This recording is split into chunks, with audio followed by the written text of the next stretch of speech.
नाशिकच्या पालकमंत्रीपदासाठी भाजप आग्रही असल्याचं कळतंय।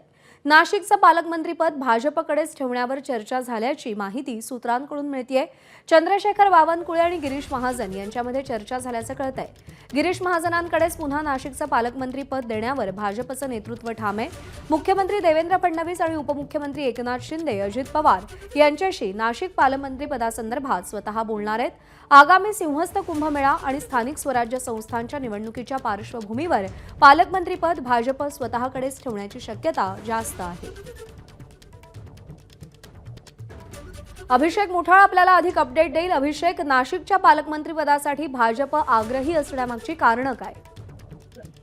नक्कीच जर का पाहायचं तर येत्या काळामध्ये आपल्याला सिंहस्थ कुंभमेळा होताना पाहायला मिळणार आहे आणि गिरीश महाजन यांच्याकडे त्या संदर्भातली विशेष जबाबदारी देखील देण्यात आलेली आहे।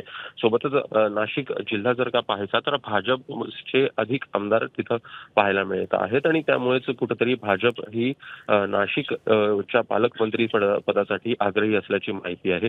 मुख्यमंत्री देवेंद्र फडणवीस यांच्याशी स्वतः देवेंद्र फडणवीस हे स्वतः एकनाथ शिंदे असतील किंवा मग अजित पवार असतील या संदर्भात चर्चा देखील करणार आहे आणि त्यामुळे पालकमंत्री पदासंदर्भातला जो तिढा आहे तो मुख्यमंत्री आल्यानंतरच आपल्याला सुटताना पाहायला मिळू शकतो। मात्र सध्याला तरी पाहायचं तर नाशिकच्या पालकमंत्री संदर्भात भाजप ही आग्रही भूमिका ठेवत आहे।